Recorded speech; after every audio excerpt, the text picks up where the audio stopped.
నమస్తే. భార్య చనిపోయింది అని చెప్పేసి ఇంకో పెళ్లి చేసుకోబోతుంటే చనిపోయిన భార్య వచ్చి ఇద్దరు పిల్లలతో ఇంటి ముందర బైఠాయించింది. అసలు ఈ సంఘటన అనేది ఎలా జరిగింది? ఎక్కడ జరిగింది? అనేది మనకు వివరించడానికి సీనియర్ జర్నలిస్ట్ దాము బాలాజీ ఉన్నారు. ఆయన అడిగి తెలుసుకుందాం. నమస్తే సార్. నమస్తే. సార్, పల్లవి అనే ఆమె ఆయన భార్య, అడ్వకేట్ భార్య. ఆమె చనిపోయింది అని చెప్పేసి ఇంకో పెళ్లికి రెడీ అయ్యిండు అడ్వకేట్. మరి ఎలా సార్ ఇది ఈ సంఘటన ఎలా ఉండబోతుంది?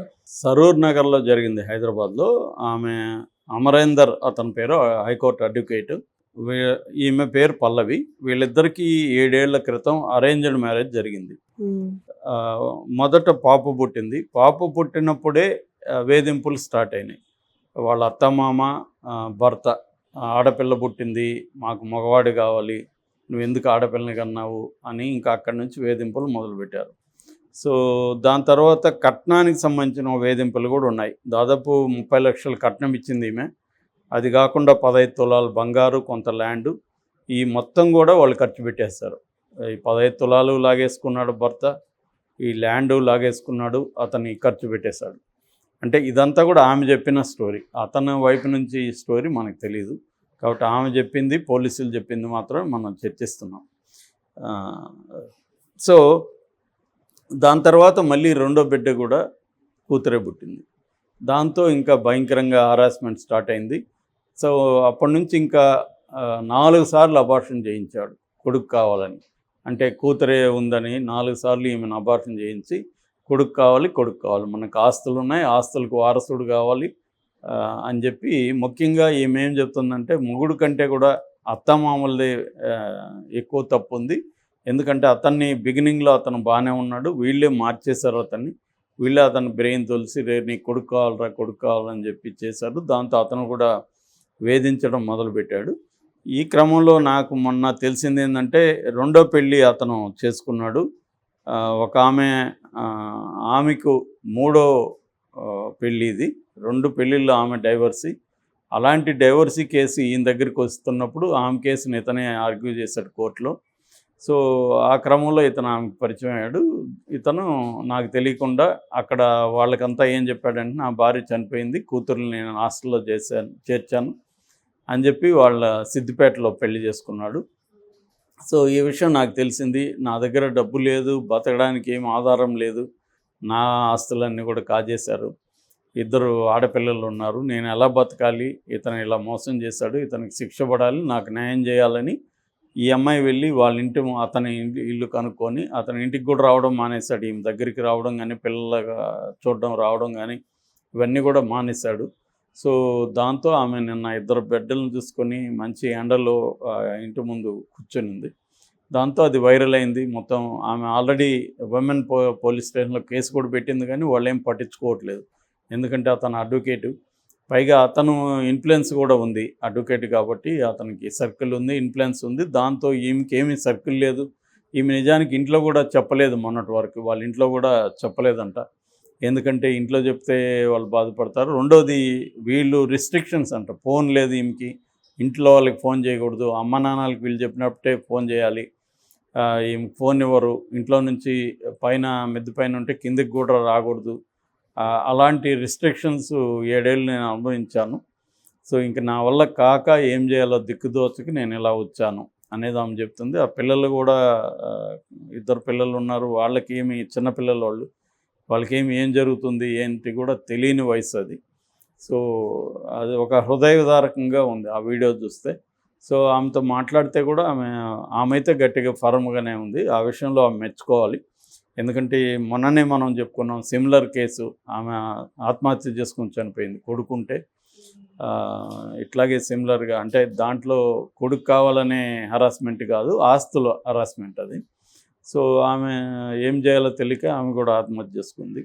సో ఈమె కనీసం ఇలాగ బయటకు వచ్చి పోరాడాన్ని మనం అభినందించాలి. బట్ ఈ కేసులో పోలీసులు డీల్ చేయడం అనేది ఇక్కడ కనబడుతుంది మనకి, సరిగ్గా డీల్ చేయకపోవడం.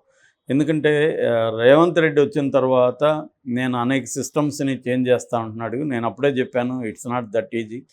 ఆల్రెడీ రేవంత్ రెడ్డి సీఎం కాకముందే ఆయనతో ఒక ఇంటర్వ్యూ చేశారు.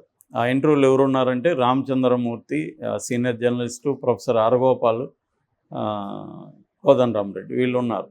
అప్పుడు హరగోపాల్ క్లియర్గా ఒక మాట చెప్పారు, మీరు ఇప్పుడు అన్నీ చెప్తారు సార్, అన్నీ బాగా చేస్తామని చెప్తారు, ఒకసారి అధికారంలోకి వెళ్ళినాక మీకు మిగతా వాళ్ళకి ఏం తేడా ఉండదు. నేను చాలామందిని చూశాను, కేసీఆర్ ఎంతకంటే బాగా చెప్పేవాడు మాకు మాటలు, ఆ తర్వాత కనీసం అపాయింట్మెంట్ కూడా ఇచ్చేవాడు కాదు. మేమేం మా వ్యక్తిగత సమస్యల కోసం అపాయింట్మెంట్ అడగలేదు, ప్రజల ఇష్యూస్ కోసం ఏదైనా అడిగితే మాట్లాడాలంటే కూడా అపాయింట్మెంట్ ఇచ్చేవాడు కాదు. చివరికి అపోజిషన్ లీడర్లకు కానీ ఎమ్మెల్యేలకు కూడా ఆయన ఎప్పుడు అపాయింట్మెంట్ ఇచ్చేవాడు కాదు. సో మీరు కూడా అలా ఉండకండి అనేది రేవంత్ రెడ్డికి చెప్పినప్పుడు, రేవంత్ రెడ్డి ఇది నాకు కొత్త విషయమే, నాకు రియల్ ఎస్టేట్ ఈ రంగాల్లో అనుభవం ఉంది కానీ హ్యూమన్ రైట్స్ వీటికి సంబంధించినంత ఎక్స్పీరియన్స్ లేదు, ఇలాంటివి జరుగుతాయని మీ ద్వారా నేను తెలుసుకుంటున్నాను, ఖచ్చితంగా నేను ట్రై చేస్తాను అన్నాడు. కానీ రేవంత్ రెడ్డి వచ్చినాక కూడా ఈ సంఘటనలు పెరుగుతున్నట్టు అనిపిస్తూ ఉంది కానీ తగ్గుతున్నట్టు ఏం కనిపించట్లేదు, అనేకం జరుగుతున్నాయి. మొన్న కూడా ఒక ఎస్ఐ ఒక అమ్మాయిని, గిరిజన అమ్మాయిని ప్రేమిస్తున్నానని చెప్పి ఆమెతో చాలా రోజులు లైంగికంగా ఆమెతో గడిపి దాని తర్వాత ఆ అమ్మాయికి తెలియకుండా వేరే పెళ్లి చేసుకున్నాడు. ఇప్పుడు ఆమె కూడా పోలీస్ స్టేషన్ కేసు పెట్టింది. అంతకుముందు ఒక ఎస్ఐ దగ్గరికి ఒక అమ్మాయి గృహిణి, ఆమె ఏదో కంప్లైంట్ తీయడానికి వస్తే అతను అరెస్ట్ చేస్తాడని చెప్పి ఆమె హైకోర్టుకి వెళ్ళింది. హైకోర్టు కూడా మీ పోలీసులకి ట్రైనింగ్ ఇవ్వండి, అవేర్నెస్ క్రియేట్ చేయండి, పౌరులతో ఎలా బిహేవ్ చేయాలో చెప్పండి అని చెప్పింది. ఇంకొక పక్క మన సెంట్రల్ గవర్నమెంట్ 3 చట్టాలని తీసుకొచ్చింది, భారత న్యాయ సంహిత అంటే పేర్లు మార్చి ఆ చట్టాలని కొంత మార్చింది, ఏది IPC, CrPC and evidence act, ఈ మూడింటిని మార్చింది. ఆ మార్చినప్పుడు కూడా పోలీసుల్ని బాధ్యులను చేస్తూ అకౌంటబిలిటీ పెంచే విధంగా ఉందని అమిత్ షా ఒక ఇంటర్వ్యూలో చెప్పాడు. పోలీసుల అకౌంటబిలిటీకే మేము 25 సెక్షన్లు కేటాయించాము, ఇక మీదట మేము ట్రాన్స్పరెంట్గా ఉంటుంది, దాని ఏమంటారు ఈఎఫ్ఐఆర్ కాన్సెప్ట్ కూడా పెడుతున్నాం, ఎక్కడి నుంచైనా ఆ కంప్లైంట్ ఇవ్వచ్చు ఆన్లైన్లో, ఇచ్చిన 3 రోజుల లోపల ఎఫ్ఐఆర్ చేయాలనేది అకౌంటబుల్, చేసిన తర్వాత ఆ వ్యక్తులకి ఇన్ఫామ్ చేయాలి ప్రోగ్రెస్ ఏందనేది, అంటే ప్రతిదానికి టైం బౌండ్ కూడా పెట్టాము అనేది అంటున్నారు. అది కానీ ఉనికిలోకి వస్తే కొద్దిగా బెటర్ ఉండే అవకాశం ఉంది, ఎందుకంటే ఈ టైం బౌండ్ అనేది ఇంపార్టెంట్. ఇప్పుడు ఈమె కేసు పెట్టింది, ఎఫ్ఐఆర్ ఎప్పుడు చేస్తారు, ఇంతవరకు ఏమీ లేదు, పట్టించుకోవట్లేదు. మామూలుగా ఇవే ఎఫ్ఐఆర్ పెట్టరు అసలు. మనం ఎవరైనా వెళ్ళి కేసులు పెడితే అవతల పర్సన్ ఇన్ఫ్లుయెన్సర్లో అయితే ఎఫ్ఐఆర్ నమోదు చేయరు. సో ఇప్పుడు ఈ కొత్త చట్టాల ప్రకారం కంపల్సరీ ఎఫ్ఐఆర్ నమోదు చేయాలి, ఎఫ్ఐఆర్ నమోదు చేయకుండా ఉండే ప్రసక్తే లేదు.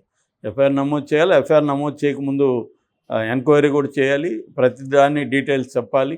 సో ఇట్లాంటి విమెన్ కోసమే భయపడతారని చెప్పి, ఒక కంప్లైంట్ ఫిజికల్గా వచ్చి ఇవ్వాలంటే భయపడతారని చెప్పి ఈఎఫ్ఐఆర్ అనేది కూడా పెట్టి, ఆల్రెడీ జీరో ఎఫ్ఐఆర్ కూడా మనకు ఉంది.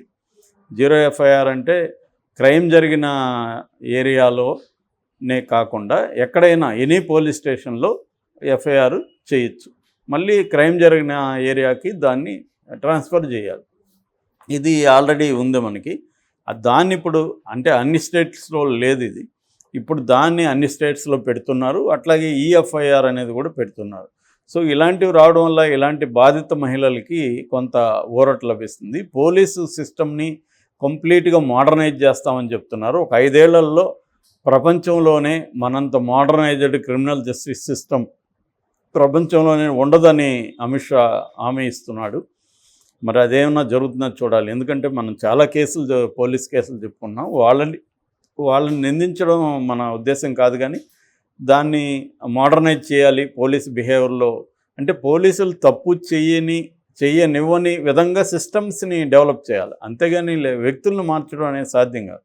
ఇప్పుడు మనకి ట్రాఫిక్లో శిక్షలు ఏం లేవు, మీ పాటికి మీరు వెళ్ళండి అంటే హైదరాబాద్లో రోజుకి కొన్ని 100 హత్యలు జరుగుతూ ఉంటాయి, కొట్టుకుంటారు.